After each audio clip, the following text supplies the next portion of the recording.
26 फरवरी सन 1967 का प्रातः क्लास।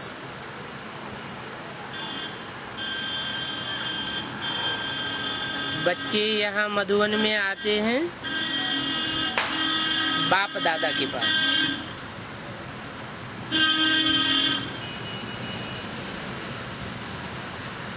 किसने कहा? शिव बाबा ने कहा बच्चे यहाँ आते हैं। बच्चे माना जो भी सुप्रीम सोल बाप के बच्चे बनते हैं, जिनको पहचान मिलती है कि मैं बिंदु आत्मा, मेरा बाप बिंदु आत्मा। ऐसे बच्चे जो रूहानियत की स्टेज में टिकने की प्रैक्टिस करते हैं, वो आते हैं बाप दादा के पास।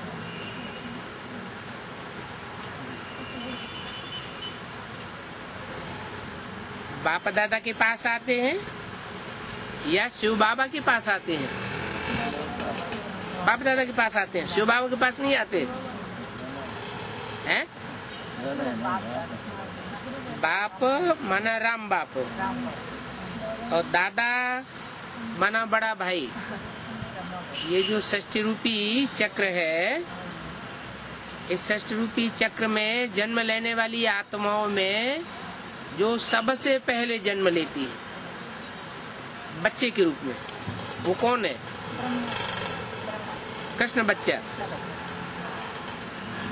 तो जो सबसे बड़ा भाई है वो हुआ दादा, और उसको जन्म देने वाला हुआ राम बाप। तो बच्चे यहाँ मधुवन में आते हैं बाप दादा के पास। यहाँ आते हैं तो देखते हैं पहले बहन बैठी है।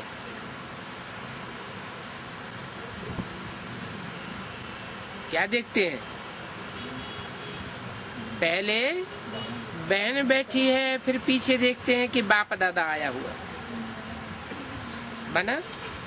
मम्मा को बैठा हुआ देखते थे, तो मम्मा क्या हुई? बहन हुई। देह के हिसाब से, आत्मिक स्थिति के हिसाब से सब आत्मा आत्मा, भाई भाई। तो पहले देखते हैं बहन बैठी है, फिर पीछे देखते हैं कि बाप दादा आया हुआ है। बाप भी आया हुआ है और दादा भी आया हुआ है। ये वाणी कब की है? 67 की। तो 67 में बाप आया हुआ है। माना कौन सा बाप आया हुआ है?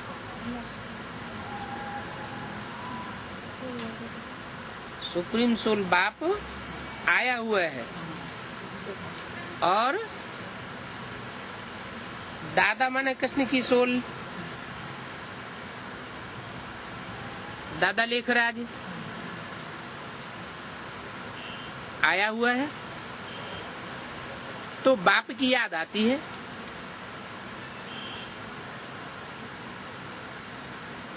कौन से बाप की याद आती है? नहीं, शिव तो आया ही हुआ है ब्रह्मा के तन में। दादा लेखराज के तन में शिव तो आया ही हुआ है। वो बाप है बिंदु बिंदु आत्माओं का बाप। तो याद किसकी आती है? बिंदु की याद आती है? याद आती है उस बाप की जिसने बीज बोया यज्ञ के आदि में।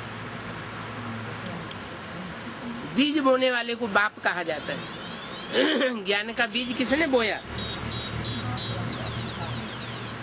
ब्रह्मा बाबा को तो साक्षात्कार हुए, साक्षात्कारों का अर्थ वो नहीं समझ सके, तो वो कलकत्ते पहुंचे धक्के खाते हुए।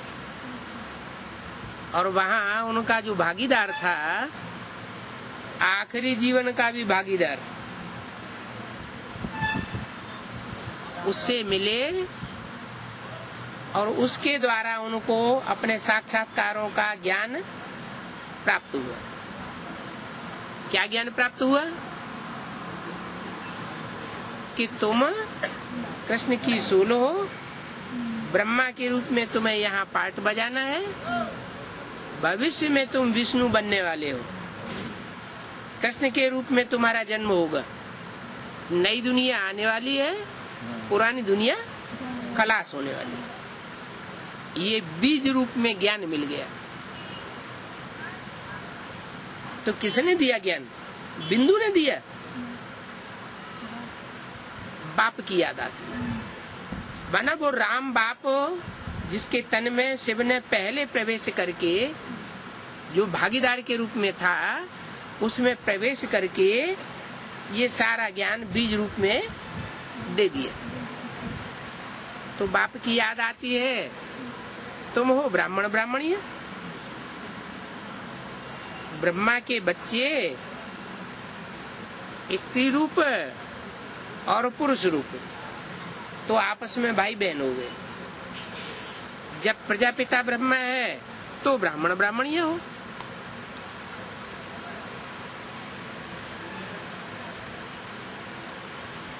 प्रजापिता भी है और ब्रह्मा भी है, दोनों चाहिए, माँ बाप दोनों हैं, तो उनकी औलाद ब्राह्मण ब्राह्मणी है। जब सिर्फ बाप है, बिंदु बिंदु आत्माओं का बाप ज्योति बिंदु, वो सिर्फ बाप है, उसके साथ कोई माता नहीं है, तो तुम ब्राह्मण ब्राह्मणिया नहीं हो, शिववंशी हो। शिव के बच्चे हो, बच्चियां भी नहीं। वो ब्राह्मण तो बाप ब्रह्मा को जानते ही नहीं है। वो ब्राह्मण सन 67 में जब बोला तो दुनियावी ब्राह्मणों के लिए ये बात लागू हुई कि दुनियावी ब्राह्मण तो ब्रह्मा को जानते ही नहीं। और अभी ये मुरली पढ़ी जा रही है, तो इसका अर्थ क्या होगा? है वो ब्राह्मण, माने कौन से ब्राह्मण? जो बेसिक नॉलेज वाले ब्राह्मण हैं, हाँ, वो ब्राह्मण बाप ब्रह्मा को जानते ही नहीं। इसलिए एक मुरली में पूछा है, उन ब्राह्मणों से पूछो, तुम अपने को ब्रह्मा की औलाद ब्राह्मण कहते हो, तो तुम्हारा ब्रह्मा बाप कहाँ है? तो क्या बतावेंगे? कहाँ है? कहेंगे सूक्ष्म वतन। तो तुम यहाँ कहाँ से आ गए? तो झूठी बात हुई ना। तो वो तो ब्रह्मा बाप को जानते ही नहीं, और हम ब्रह्मा को भी जानते हैं और बाप को भी जानते हैं। तुम बच्चे जानते हो, बाप जब आते हैं तो अकेले नहीं आते हैं, किसके साथ आते हैं? ब्रह्मा, विष्णु, शंकर, तीनों के साथ आते हैं। इसलिए त्रिमूर्ति शिव कहा जाता है। क्या शिव की एक मूर्ति नहीं है? कितनी मूर्ति? शिव की 3 मूर्ति कही जाती है।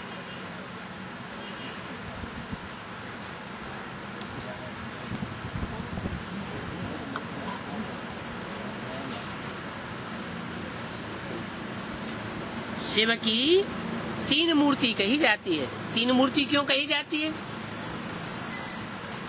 त्रिमूर्ति शिव क्यों कहा जाता है?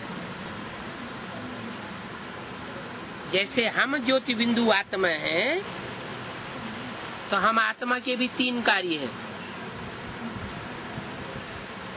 श्रेष्ठ गुणों की स्थापना करते हैं तो देवता बनते हैं, ब्रह्मा का काम करते हैं। ब्रह्मा का काम क्या है? स्थापना, दिव्य गुणों की स्थापना। फिर दुर्गुणों का विनाश करते हैं। हमारी आत्मा का ही काम है ना। तो शंकर का रूप हुआ। और फिर जो दिव्य गुण धारण किए हैं उनकी पालना करते हैं, तो विष्णु का कार्य हुआ। तो हमारी आत्मा भी 3 रूप धारण करती है। आ ओ मा। आ माने ब्रह्मा, ओ माने विष्णु, मा माने महेश। ओम माने मैं आत्मा हूँ, 3 रूपों से पार्ट बजाने वाली हूँ। तो जैसे मैं आत्मा 3 रूपों से पार्ट बजाने वाली, ओम ओम स्वरूप हूँ, ऐसे ही है मुझे आत्मा का बाप शिव सुप्रीम सोल, वो जन्म मरण के चक्र में नहीं आता है, गर्भ से जन्म नहीं लेता है। इसलिए वो जब इस सृष्टि पर आता है तो 3 मूर्तियां जरूर होनी चाहिए। क्या? क्योंकि उसका अपना शरीर तो है नहीं, हमारा तो अपना शरीर है। अपने ही शरीर से हम ब्रह्मा का भी पार्ट बजाते हैं, विष्णु का भी पार्ट बजाते हैं और शंकर का भी पार्ट बजाते हैं। हम तो जन्म मरण के चक्र में आने वाले हैं, लेकिन हम आत्माओं का जो बाप है सुप्रीम सोल, वो जन्म मरण के चक्र में नहीं आता। इसलिए वो जब इस सृष्टि पर आता है तो 3 मूर्तियों को चुन लेता है। मूर्ति, मूर्त, अमूर्त। मूर्त का अर्थ क्या होता है? अमूर्त का अर्थ क्या होता है? मूर्त माने साकार, जिसकी मूर्ति बने। अमूर्त जिसकी मूर्ति न बने। अमूर्त माना जिसकी मूर्ति न हो, जो इन आंखों से दिखाई न पड़े। तो वो जब इस सृष्टि पर आता है तो 3 मूर्तियों को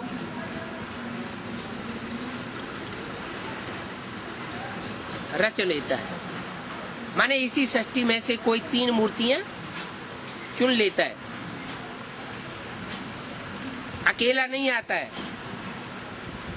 ब्रह्मा की भी मूर्ति चाहिए, विष्णु की मूर्ति भी चाहिए और शंकर की मूर्ति भी चाहिए। तो यज्ञ के आदि में जब सुप्रीम सोल ने प्रवेश किया राम बाप ने, तो 2 मूर्तियां और थी। एक जगत की अम्बा माना ब्रह्मा, ओरिजिनल आदि ब्रह्मा, और दूसरी विष्णु की मूर्ति, ला और लव में समान रहने वाली, और एक लाफुल मूर्ति जिसमें प्रवेश किया। तो 3 मूर्तियां थी। तो बोला कि बाप जब आते हैं तो ब्रह्मा विष्णु शंकर भी जरूर चाहिए। तो चाहिए कहाँ से? ऊपर से लाता है या नीचे से चाहिए? इस साकार सृष्टि में से ही 3 मूर्तियों को चुन लेता है। अमूर्त को नहीं, मूर्ति को चुन लेता है। माना चैतन्य मूर्तियों को चुनता है, जिसमें प्रवेश करता है ज्ञान सुनाने के लिए, ज्ञान का बीज डालने के लिए। वो हुआ बीज प्रदप पिता, जो संस्कृत की गीता में आया ना, अहम बीज प्रदप पिता, मैं बीज बोने वाला पिता हूँ। इस सृष्टि रूपी रंगमंच में मैं ज्ञान का बीज बोता हूँ। तो पिता हो गया। अच्छा, पिता होगा तो पिता कब बनेगा? है? पिता भी पिता कब बनेगा? पहले किसी का बच्चा बनेगा, है? किसी माँ के पेट से जन्म लेगा तभी तो बच्चा बनेगा। तो वो बुद्धि रूपी पेट कौन सा जिसके द्वारा वो बच्चा बना?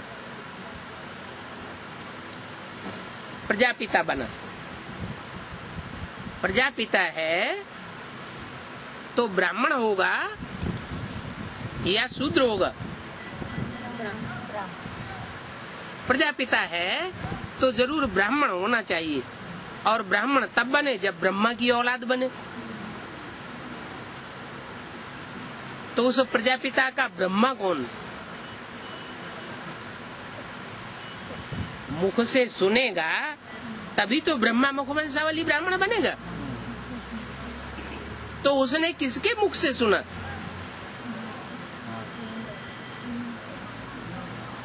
ब्रह्मा बाबा ने डायरेक्ट नहीं सुनाया अपने साक्षात्कारों को, कोई माता निमित्त बनी। तो जो माता निमित्त बनी भागीदार को साक्षात्कार सुनाने के निमित्त, वो बन गई आदि ब्रह्मा। वो सुनाने के निमित्त बनी, समझाने के निमित्त नहीं बनी। सुनने सुनाने को भक्ति कहा जाता है, और समझने समझाने को ज्ञान कहा जाता है। तो भक्ति का फाउंडेशन माता के द्वारा डाला। तुम सब भक्तियां हो, भावना वाली हो। माताओं कन्याओं में भावना ज्यादा होती है या पुरुषों में भावना ज्यादा होती है? माता कन्याओं में भावना ज्यादा होती है, वो स्त्री चोला होता है। तो वो माता निमित्त बनी ब्रह्मा बड़ी माँ बनने के लिए। उस बड़ी माँ के मुख से साक्षात्कारों को जिसने सुना और सुनते ही समझ लिया, अपनी ताकत से नहीं समझा, वो सुप्रीम सोल ने प्रवेश करके समझा दिया। बुद्धि में बात बैठ गई कि इन साक्षात्कारों का ये अर्थ है, और सुना भी दिया। किसको किसको सुनाया? उस समय और कौन कौन सी मूर्तियां मौजूद थी?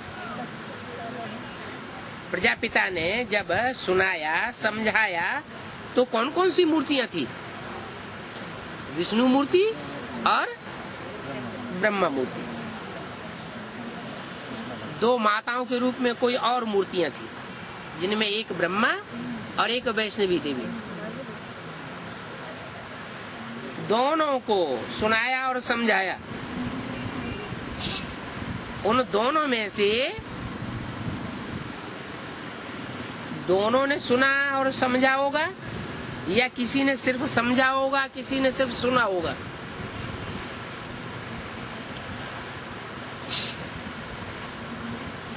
कार्य संपन्न कौन सी मूर्ति करेगी? सिर्फ सुनने वाली मूर्ति कार्य को संपन्न करती है, या सुनने के साथ साथ समझने वाली मूर्ति भी कार्य को संपन्न करती है? जो सुनने के साथ साथ समझने वाली भी हो, वो ही मूर्ति काम को संपन्न करती है। ब्रह्मा के द्वारा ब्राह्मण पैदा हुए, ब्रह्मा के मुख से। बेसिक में एडवांस में ढेर सारे ब्राह्मण हैं। काम पूरा हुआ? नई दुनिया बनी? नहीं बनी।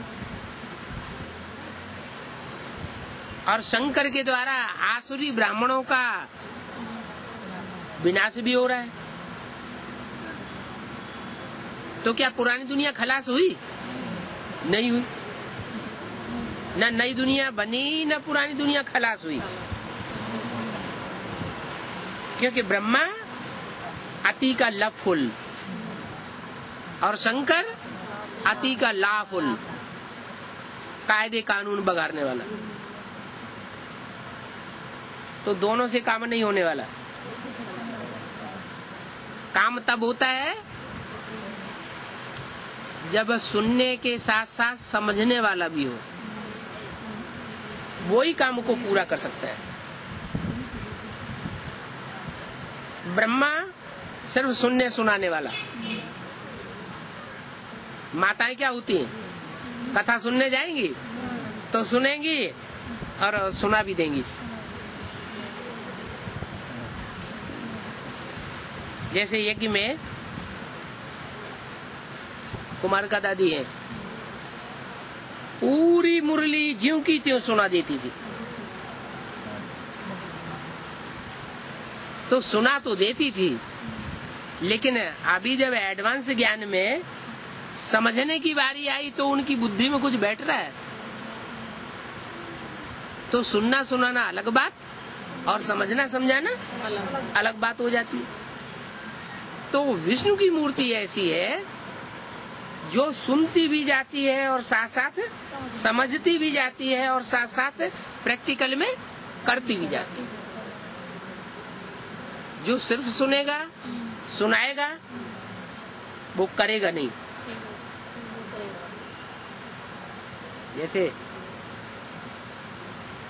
आज के भाषण करने वाले नेता लोग कितने भाषण करते रहते हैं, धर्मगुरु लोग चारों तरफ भाषण हो रहे हैं धर्म गुरुओं के, और दुनिया नीचे गिरती चली जा रही, तो बात कुछ बनती नहीं।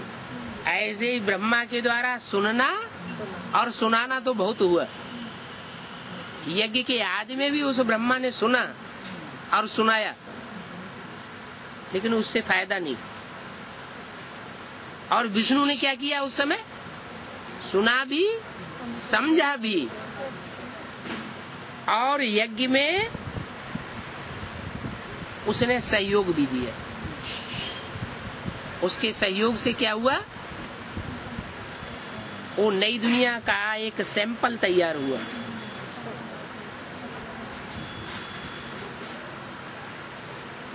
जो सैंपल जिसकी यादगार अजमेर में आज भी गाई जाती है। छोटा सा सैंपल था, नरक की दुनिया के बीच स्वर्ग का नजारा था। नरक की दुनिया के बीच हिंदुस्तान पाकिस्तान में खून की नदियां बह रही थी, और वहीं पाकिस्तान की राजधानी में सागर के कंठे पर 300-400 कन्याएं माताएं बड़े आराम से रही पड़ी थी। तो नरक की दुनिया में स्वर्ग का नजारा हुआ ना, उसके लिए वो लव और लाफुल वाली मूर्ति अगर न होती तो उसका भी फाउंडेशन पड़ने वाला नहीं था। वो तीनों ही मूर्तियां यज्ञ के आदि में शरीर छोड़ गई।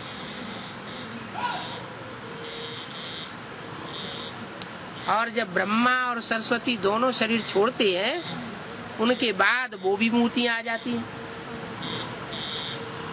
आदि ब्रह्मा की मूर्ति भी जन्म लेती है, ब्राह्मण बनती है।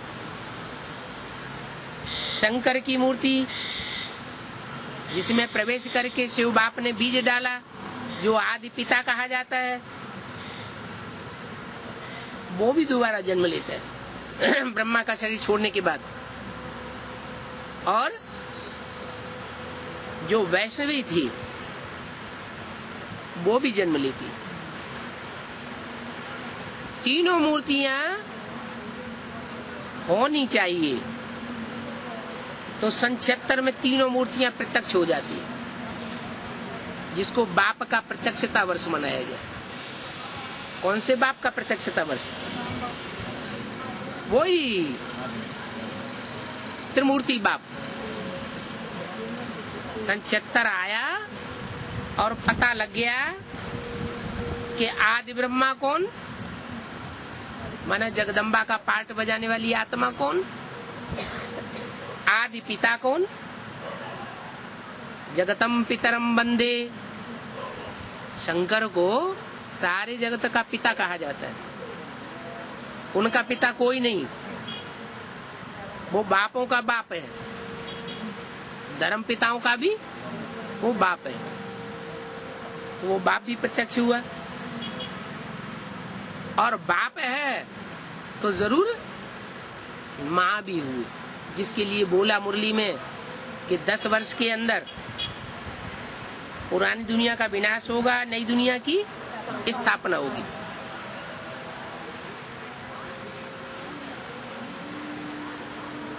ये भी बोल दिया। इन लक्ष्मी नारायण का जन्म कब हुआ? आज से 10 वर्ष कम 5000 वर्ष हुए।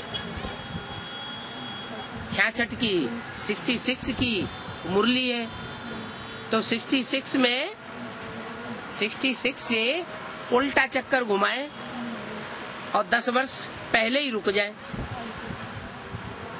तो कौन सा सन आएगा? 66 और उल्टा चक्कर घुमाए 66 तक पहुंचे तो 5000 वर्ष पहले पहुंच गए।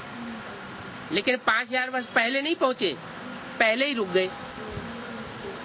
चक्कर घुमाया और पूरा चक्कर नहीं पहुंचे, पहले ही रुक गए। 10 साल पहले रुक गए तो कौन सा सन आया?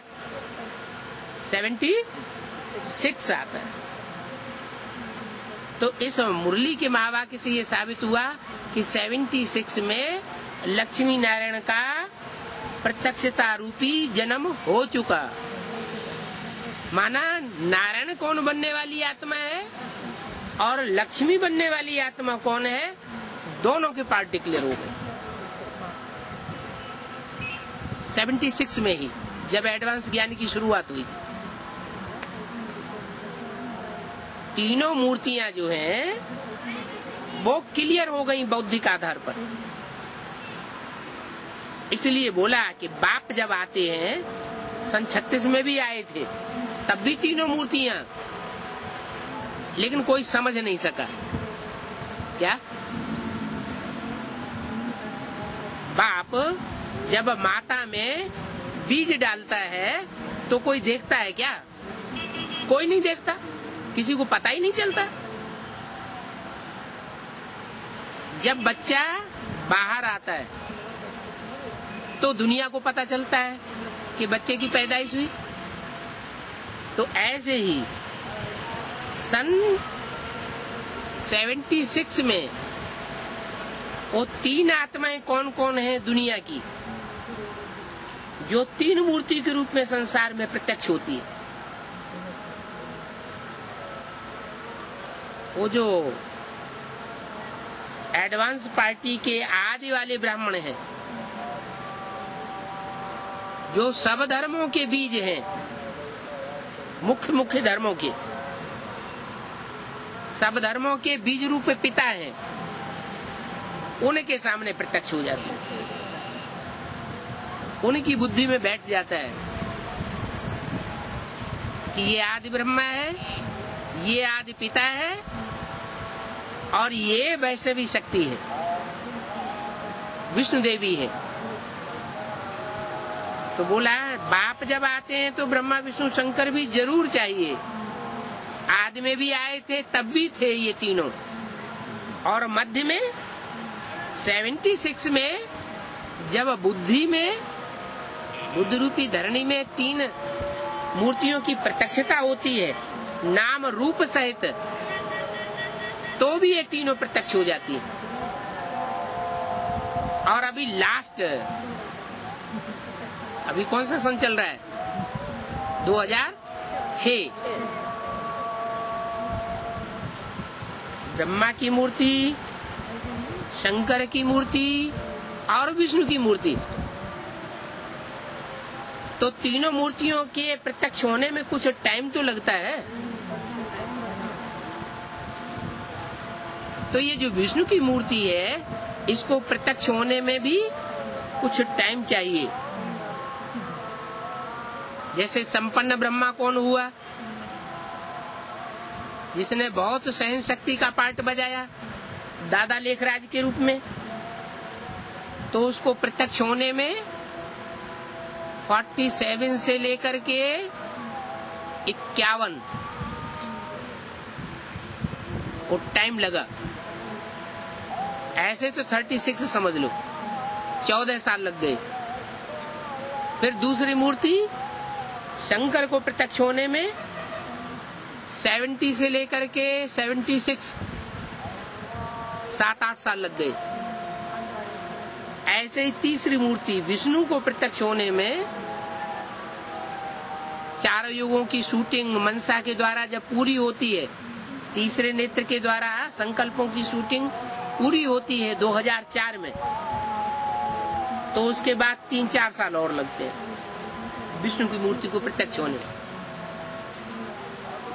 2005, 6, 7, 8 में वो तीसरी मूर्ति भी प्रत्यक्ष होती है, प्रैक्टिकल में प्रत्यक्ष होती है। जैसे दो मूर्तियां प्रत्यक्ष हैं, बेसिक नॉलेज भी वाले भी अभी समझने लगे हैं कि अकेले ब्रह्मा से कोई काम नहीं होना है, शंकर का भी पार्ट है।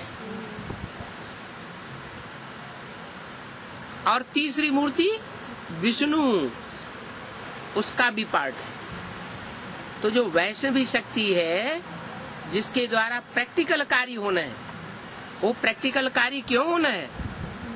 क्योंकि वो सुनती भी है और समझती भी है, और समझने के साथ साथ प्योरिटी की पावर से प्रैक्टिकल भी करती है। ब्रह्मा को दाढ़ी मूछ है, इसलिए विकारी है। दाढ़ी मूछ किसको होती? विकारी मनुष्यों को या निर्विकारी देवताओं को? दाढ़ी मूछ वाली जो आत्माएं होती है, देहधारी, वो सब विकारी।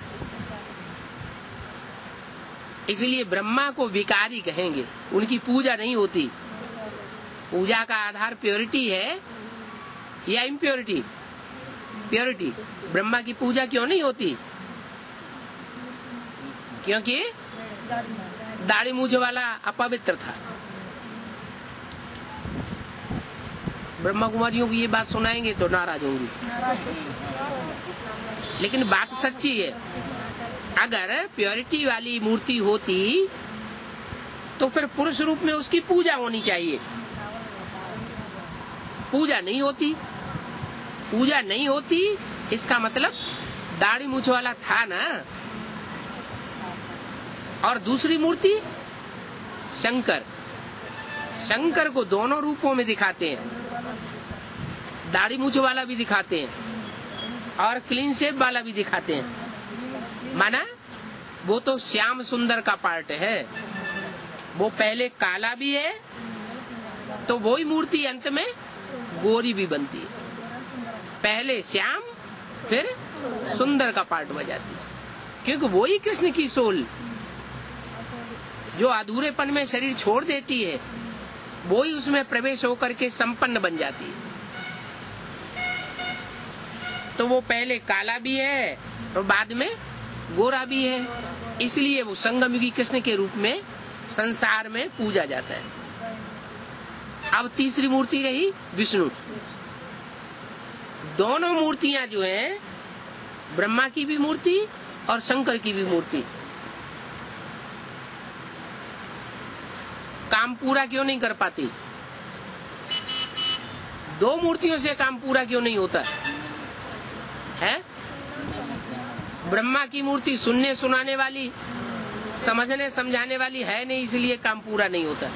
जैसे मुरली में बोला है, मैं तुम बच्चों को सुनाने आता हूँ, ये बीच में सुन लेता है। कौन? ब्रह्मा बाबा। माना ये बीच में सुन जरूर लेता है, लेकिन इससे काम होने वाला नहीं है। मैं इसको नहीं सुनाता हूँ। मैं सुनाता किसको हूँ? तुम बच्चों को, क्योंकि तुम बच्चे समझदार हो। ये तो बेबी बुद्धि है। मुरली में क्या बोला? ये ब्रह्मा तो बेबी है। बेबी माना बच्चा बुद्धि। इसकी बुद्धि में एडवांस के पॉइंट नहीं बैठते, गहराई के पॉइंट इसकी बुद्धि में नहीं बैठते। तो ब्रह्मा सुनने सुनाने वाला भगत हो गया, और शंकर समझने और समझाने वाला ज्ञानी आत्मा तो है। लेकिन भक्ति मार्ग में शंकर को विष पीते हुए दिखाया गया है। क्या क्या करता है? विष पीता है। भले विष का असर उसके ऊपर नहीं होता है। क्यों नहीं होता है? दुनिया में कोई विष पी ले तो उसके ऊपर असर होगा कि नहीं होगा? मरेगा कि नहीं मरेगा? मरेगा। लेकिन वो मरता नहीं है। क्या? ज्ञान में चलते चलते सब अनिश्चय बुद्धि होते हैं, लेकिन वो अनिश्चय बुद्धि रूपी मृत्यु उसकी नहीं होती। क्यों नहीं होती? अरे विष पीता है तो मर जाना चाहिए ना, वो मरता का ही नहीं। कोई कारण होगा। क्या कारण है? अरे उसमें शिव प्रवेश है मुकर्रर रूप से। क्या उसमें शिव सुप्रीम सोल सदा शिव मुकर्रर प्रवेश है। ब्रह्मा में मुकर्रर नहीं होता था, क्या टेम्परेरी आता था, और इसमें तो मुकर्रर है। इसलिए भले विष पीता है तो भी उसका असर टिकता नहीं है। तो विष पीता तो है। इच्छा मात्रम अविद्या तो नहीं हुआ, और इच्छा मात्रम अविद्या नहीं हुआ तो संपन्न नहीं कहा जाएगा। कब तक? जब तक तीसरी मूर्ति सहयोगी के रूप में प्रत्यक्ष न हो जाए। तो तीसरी मूर्ति जो है वो होती है स्त्री चोले के रूप में। पुरुष चोलों को सबको मुरली में बोल दिया, सब पुरुष दुर्योधन दुशासन। क्या? सब दुर्योधन माने दुष्ट युद्ध करने वाले, दुशासन दुष्ट शासन करने वाले। तो चाहे ब्रह्मा हो और चाहे शंकर हो, ये पुरुष है या स्त्री चोले हैं? पुरुष चोले। तो दुर्योधन दुशासन की लिस्ट में आ गए या नहीं आ गए? आ गए। इसलिए ऐसे जो दुर्योधन दुशासन की लिस्ट में आने वाले हैं वो नई दुनिया, पवित्र दुनिया की स्थापना का काम पूरा नहीं कर पाते। तो रुद्रमाला का जो मुख्य मणका है वो ही काम पूरा नहीं कर सके तो दूसरे रुद्रमाला के मणके कहां से पूरा करेंगे? रुद्रमाला के मणकों में पुरुषत्व भरा हुआ है, सब पुरुष होते हैं। भले चोले से स्त्री भी हो तो भी उनके अंदर पुरुष स्वभाव के संस्कार जरूर होते हैं। इसलिए उनके द्वारा स्वर्ग की स्थापना नहीं हो सकती। तो स्वर्ग की स्थापना होने के लिए, स्वर्ग की स्थापना होने के लिए एक तीसरी मूर्ति जरूर चाहिए। वो तीसरी मूर्ति वो है जो सुनती भी है, सुनाती भी है, समझती भी है और समझाती भी है। समझती समझाती तब है जब उसे एडवांस नॉलेज मिलती है, और समझने समझाने के साथ साथ वो प्योरिटी की पावर होने के कारण, क्योंकि स्त्री चोला है ना। कन्याओं माताओं को नहीं बोला, सब कन्याएं माताएं पूतनाएं सूपन खाएं होती हैं। क्यों नहीं बोला? कोई कोई होती है। तो मोस्टली कन्याएं माताएं जो हैं वो अच्छी होती हैं, पवित्रता को धारण करने वाली, पुरुष को थमाने वाली होती है। पुरुष अपने आप अपने को कंट्रोल नहीं कर पाता, लेकिन अगर स्त्री चाहे आमादा हो जाए तो पुरुष को कंट्रोल कर सकती है, पुरुष विकारों पर जीत पा सकता है। तो ऐसी वो वैष्णवी शक्ति भक्ति मार्ग में भी ब्रह्म समाजी भी होते हैं, शैव संप्रदाय भी होते हैं, और वैष्णव पंथी भी होते हैं। क्या कहते हैं? हम तो वैष्णव पंथी हैं। तो बहुत पवित्र कौन से माने जाते हैं? शैव संप्रदाय वाले बहुत पवित्र माने जाते हैं, ब्रह्म समाजी बहुत पवित्र माने जाते हैं, या वैष्णव संप्रदाय?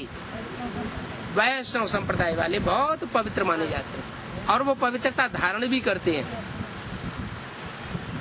तो वो पवित्रता की प्रतिमूर्ति विष्णुवी जब प्रत्यक्ष होती है तो प्रत्यक्ष होने के साथ ही साथ नए संगठन की स्थापना कर देती है और वो संगठन प्रत्यक्ष हो जाता है। भला अभी अव्यक्त वाणी में बाप दादा ने बोल दिया, क्या क्या बोल दिया? अष्ट देवों से बात करते करते जो अष्टदेव बनने वाली आत्मा है, उनसे बात करते करते ये बोल दिया कि नई दुनिया की सौगात तुम बच्चों को बाप दादा ने दी है। माने नई दुनिया का संगठन तो बना है, इससे साबित हुआ है ना कि नई दुनिया का संगठन बना है। नई दुनिया की सौगात तुम बच्चों को दी है, उस नई दुनिया में आना जाना करते हो ना, माना उस संगठन में आना जाना भी कर रहे हैं वो, लेकिन प्रत्यक्ष नहीं है। प्रत्यक्ष होने की ताकत नहीं है। प्रत्यक्ष तब ही हो सकेंगे जब वैष्णवी शक्ति प्रवेश करे। तो फाउंडेशन तो पड़ गया नई दुनिया का, लेकिन वो नई दुनिया की प्रत्यक्षता तब ही होगी जब वो वैष्णवी शक्ति 2008 में प्रत्यक्ष हो। तो तीनों मूर्तियां चाहिए, एक मूर्ति शिव नहीं चाहिए, 2 मूर्ति शिव से भी काम नहीं होगा, तीनों मूर्तियां शिव की चाहिए प्रैक्टिकल में। और सब उसे समझें कि हाँ यही तीनों हैं। भला अभी अव्यक्त वाणी में बोल दिया है, क्या बोला है? पहले बोला एक मूर्ति प्रत्यक्ष, फिर बोला 2 मूर्ति प्रत्यक्ष, फिर बोला 3 मूर्तियां सीट ले चुकी है, 2-3 मूर्तियां सीट ले चुकी, और फिर बाद में बोला 3 मूर्तियों की सीट फिक्स हो गई। तीनों मूर्तियों ने सीट तो अपनी फिक्स कर ली, लेकिन प्रत्यक्ष नहीं हुई। एक ब्रह्मा की मूर्ति प्रत्यक्ष हुई, एक शंकर की मूर्ति एडवांस वालों के बीच में प्रत्यक्ष हुई। ऐसे तो बेसिक वाले भी कहते हैं शंकर पार्टी, अरे पार्टी है तो पार्टी बनाने वाला भी होगा, बिना पार्टी बनाने वाले के पार्टी कहां से आ गई? इसका मतलब उनकी बुद्धि में भी शंकर प्रत्यक्ष है, ऐसे नहीं कि नहीं प्रत्यक्ष है। तो 2 मूर्तियां उनकी बुद्धि में भी प्रत्यक्ष है। तीसरी मूर्ति अभी एडवांस वालों की नजर में भी पूरी प्रत्यक्ष नहीं है, प्रैक्टिकल में मैदान में नहीं है। वो प्रत्यक्ष तब हो जब एडवांस ज्ञान धारण करे, एडवांस ज्ञान धारण करे, सुने सुनाए, समझे समझाए, और पवित्रता की मूर्ति होने के कारण जो प्योरिटी वाला होता है वो सुनने के साथ समझता भी है, और समझने के साथ साथ दूसरों को सुनाता भी है, और सुनाने के बाद समझा देता भी है। खुद प्रैक्टिकल करता है और दूसरों से भी प्रैक्टिकल करा देता है। प्योरिटी की इतनी ताकत होती है। तो वो तीसरी मूर्ति जो है जब प्रत्यक्ष हो जाए तब कहेंगे त्रिमूर्ति बाप प्रत्यक्ष हुआ, तब होगी बाप की असली प्रत्यक्षता। अभी कितने भी कोई मेगा प्रोग्राम करता रहे, बड़े बड़े कॉन्फ्रेंस करता रहे, मेगा प्रोग्राम में 3 मूर्तियां छपा दे, क्या बड़े बड़े पोस्टर लगाते हैं ना, तो उनमें दीदी दादियों की 3-3 मूर्तियां रख दी जाती हैं, ऊपर शिव निराकार रख देते हैं। तो पोस्टर छपाने से वो त्रिमूर्ति प्रत्यक्ष होने वाली नहीं है। एक तो प्रैक्टिकल कार्य दुनिया देखेगी तो मानेगी, नहीं तो नहीं मानेगी। तो अभी तीनों मूर्तियां प्रत्यक्ष होने का टाइम आ गया, इकट्ठी प्रत्यक्ष होंगी। इसलिए बोला बाप जब आते हैं तो ब्रह्मा विष्णु शंकर भी जरूर चाहिए। यज्ञ के आदि में आए थे वो तो बिल्कुल गुप्त, किसी ने नहीं जाना कौन है 3 मूर्ति। मध्य में आए तो जो बुद्धि वाले जहीन हैं, एडवांस पार्टी के बच्चे, रूहानी स्टेज को धारण करने वाले, बिंदु रूप स्टेज को धारण करने वाले, बिंदु रूप में टिकने वाले, सूक्ष्म बुद्धि, उनमें भी जो तीखे तीखे उन्होंने जाना कि दूसरी मूर्ति कौन है और तीसरी मूर्ति कौन है। बुद्धि से जाना, प्रैक्टिकल में देखा नहीं, क्योंकि प्रैक्टिकल में तो तब हो जब प्रैक्टिकल में ज्ञान लिया जाए। लेकिन अब ऐसा टाइम आने वाला है कि बेसिक वाले भी और एडवांस वाले भी और दुनिया वाले भी प्रैक्टिकल में समझेंगे, जानेंगे, मानेंगे क्या कि त्रिमूर्ति शिव बाप प्रत्यक्ष हो गया। कहते हैं त्रिमूर्ति शिव भगवानुवाच, एक मूर्ति भगवानुवाच नहीं, त्रिमूर्ति शिव भगवानुवाच, माने तीनों मूर्तियां आकर के वही बात बोले। ऐसे नहीं कि सिर्फ ब्रह्मा की मूर्ति बोले, शंकर की मूर्ति बोले, नहीं, तीनों मूर्तियां वो बात बोले भगवानुवाच। अब तीनों द्वारा तो नहीं बोलेंगे, अब माने 67 में तीनों द्वारा नहीं बोलेंगे। तीनों द्वारा एक साथ बोलते हैं क्या? नहीं, पहले ब्रह्मा के द्वारा, फिर शंकर के द्वारा, फिर विष्णु के द्वारा। ये बातें अच्छी रीति बुद्धि में धारण करनी है कि तीनों द्वारा एक साथ बोलेंगे या तीनों मूर्तियों का अलग अलग पार्ट है, अलग अलग टाइम पर बोलने का टाइम तीनों का अलग अलग है। पहले ब्रह्मा के रूप में, फिर दूसरी मूर्ति शंकर के रूप में, फिर तीसरी मूर्ति विष्णु के रूप में। बेहद के बाप से सबको बेहद का वर्षा जरूर मिलता है। क्या? बेहद का बाप त्रिमूर्ति शिव है ना, तो तीनों मूर्तियों से 3 तरह का वर्षा मिलता है। क्या? तीनों मूर्तियों से 3 तरह का कौन सा वर्षा है? तीनों मूर्तियां सूक्ष्म वतन में दिखाई जाती हैं, तो वो 3 तबक्के कौन कौन से हैं? ब्रह्मापुरी, विष्णुपुरी और शंकरपुरी। दुखधाम के नजदीक कौन सी पुरी है? ब्रह्मापुरी। और शांति धाम के नजदीक कौन सी पुरी है? शांति धाम के नजदीक कौन सी पुरी है? अरे बोलो, जोर से बोलो। शांति धाम के नजदीक कौन सी पुरी है? शंकरपुरी। अरे शंकरपुरी शांति धाम के नजदीक है ना, और दुखधाम के नजदीक ब्रह्मापुरी। और न्यूट्रल बीच में कौन सी है? विष्णु की पुरी, वो है सुखधाम का अधिष्ठाता। तो जो जैसी मूर्ति होगी वैसा ही वर्षा देगी ना। क्या? दुखधाम का मुखिया होगा तो वर्षे में क्या देगा?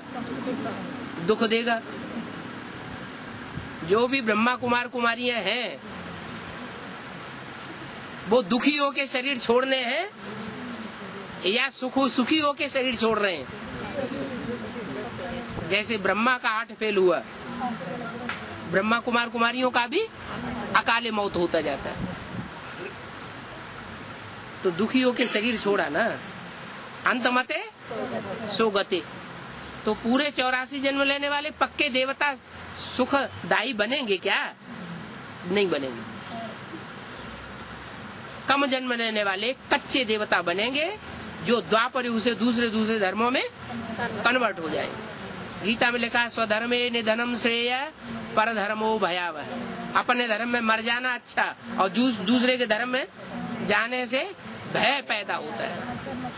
दूसरे के धर्म में नहीं जाना चाहिए, लेकिन ये आत्मा दूसरे धर्म में सब कन्वर्ट हो जाने वाली है। अभी भी कन्वर्ट हुई पड़ी है।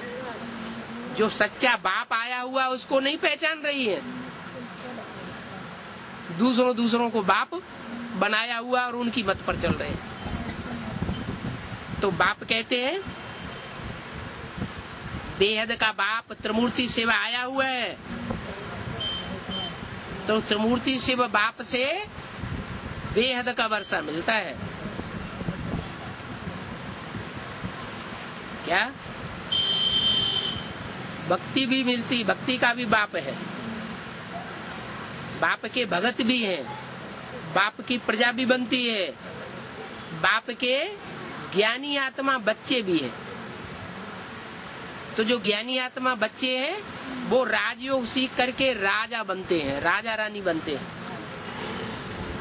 जो प्रजा बनने वाले बच्चे हैं वो सिर्फ संदेश लेकर के बैठते हैं, प्रजा बनते हैं। और जो संदेश भी पूरा नहीं लेते, ज्ञान भी नहीं उठाते, वो फिर लास्ट में भगत बनते हैं। क्या?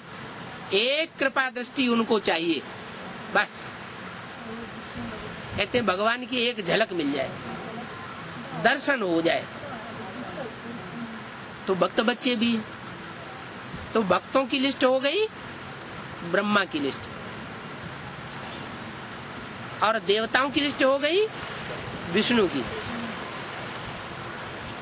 और देवताई स्टेज से भी परे की स्टेज में जो पहुंचते हैं, आत्मा की स्टेज में रुद्र के बच्चे बनते हैं, रुद्रमाला के बच्चे बनते हैं। उनका मुखिया है शंकर, खुद भी शांति धाम में रहता है, भले सारी दुनिया में विनाश होता रहे। क्या सारी दुनिया में क्या होगा आगे चल के? हाहाकार, विनाश, लेकिन वो शांत में रहे, उसकी शांति भंग होने वाली नहीं है। वो तो कैलाशी वासी है,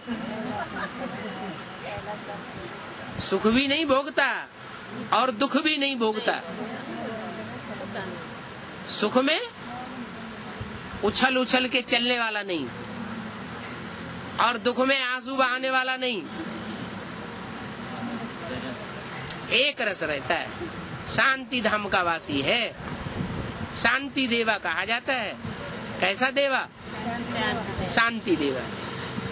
जब विनाश हो जाएगा सारी दुनिया का, शंकर द्वारा विनाश हो जाएगा, तो सारी दुनिया को शांति मिलेगी कि नहीं मिलेगी? शांति मिलेगी, तो वो शांति देवा हो गया।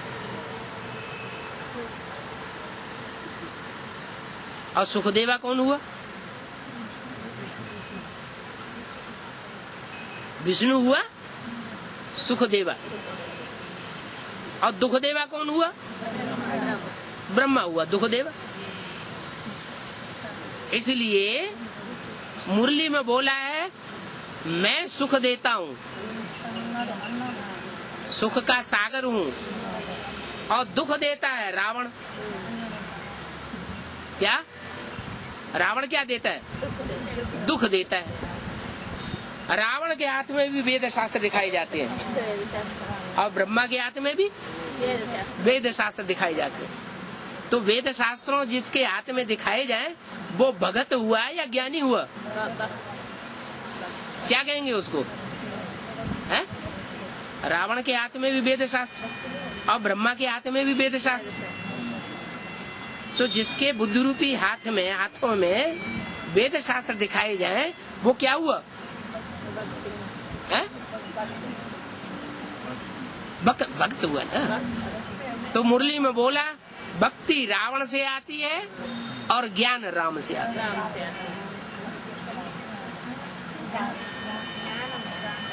भक्ति रावण से आती है। रावण के 10 सिर, अच्छा रावण के 10 सिर दिखाए, और ब्रह्मा के कितने सिर दिखाते हैं? 3 नहीं, 5 सिर दिखाते हैं। पंचानन 4 सिर दिखाते हैं, चतुरानन। तो ब्रह्मा के 5 सिर और रावण के 10 सिर। वो 5 सिर रावण के कौन से बढ़ गए?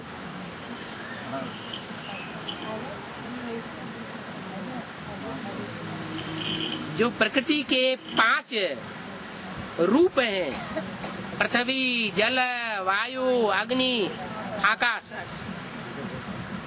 ये 5 देवता ऐसे हैं जो रावण के कंट्रोल में आ जाते हैं। क्या कहते हैं? शास्त्रों में लिखा है कि रावण ने जल देवता, वायु देवता, अग्नि देवता को अपनी चारपाई के पाटी से बांध के रखा था।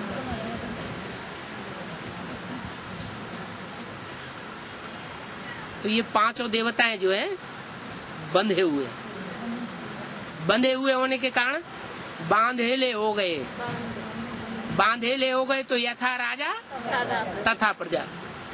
वो रावण है तो वो रावण की औलाद हो गई। कौन? 5 वो देवता है।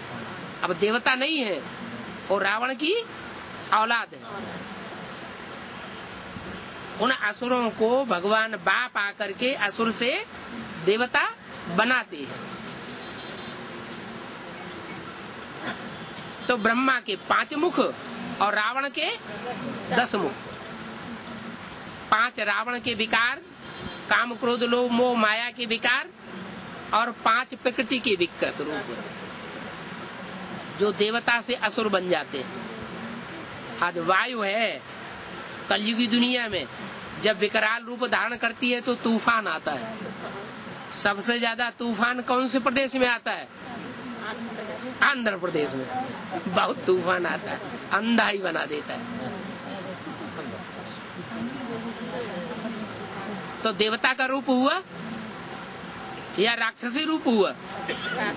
राक्षसी रूप हुआ। ऐसे ही अग्नि, अग्नि जो है वो इतना विकराल रूप, प्रचंड रूप धारण करती है कि जब एटम बम फटेंगे, पृथ्वी का जो बैलेंस डोलेगा, तो पृथ्वी के अंदर से जो आग भरी हुई है वो बाहर निकल आएगी।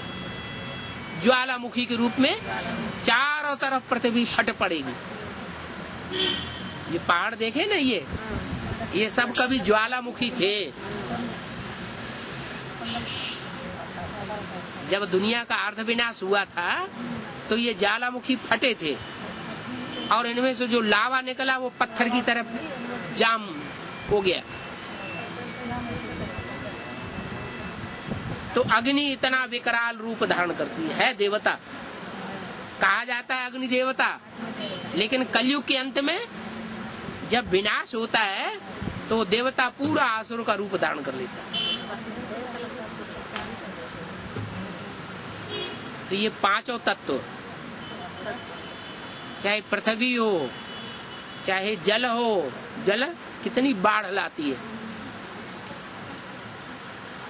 नॉर्थ पोल और साउथ पोल पृथ्वी का, जहाँ सैकड़ों मील ऊंचे पहाड़ बर्फ के बने हुए हैं। जब एटम बम फटेंगे और सूरज बहुत जोर से तपेगा तो वो सारे बर्फ के पहाड़ पिघल करके समंदर में आ जाएंगे और समंदर का पानी उछाल मारेगा ऊपर को।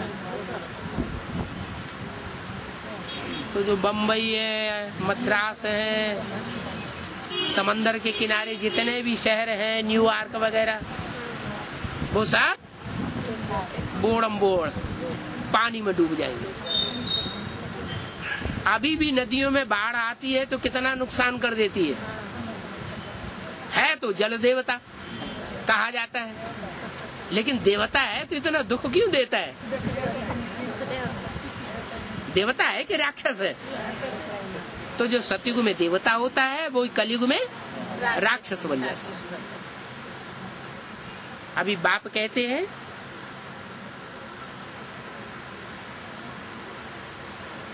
इस रावण की पाला को छोड़ दो। क्या? रावण की पाला को छोड़ दो और राम की पाला में आ जाओ। राम की पाला में आवेंगे, जैसे रस्सा कसी होती है ना, रस्सी होती है ना, रस्सा मोटा, तो कुछ लोग इधर से खींचते हैं और कुछ लोग उधर से खींचते हैं। ये रस्सा कसी का खेल हो रहा है। एक तरफ बेसिक नॉलेज में रावण खींच रहा है, अभी तो एडवांस नॉलेज में भी रावण घुस गया।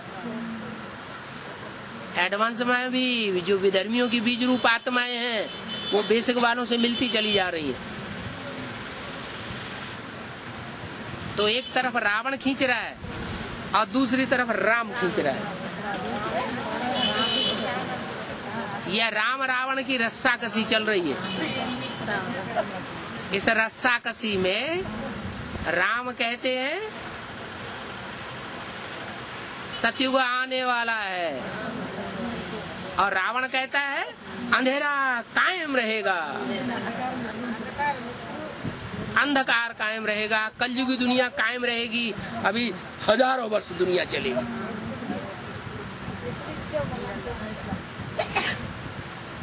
तो अब जज करो, क्या राइट है क्या रंग है। राइट को कहते हैं सत्य और रंग को कहते हैं असत्य। सत्य माने गॉड, ट्रुथ, गॉड फादर, भगवान, और असत्य माने रावण। अब किधर जाना है? सो फैसला करो जल्दी जल्दी और फाइनल फैसला करो। फिर ये नहीं फिर दोबारा फैसला करने के लिए कोई और सुप्रीम कोर्ट आ जाए। ओम शांति।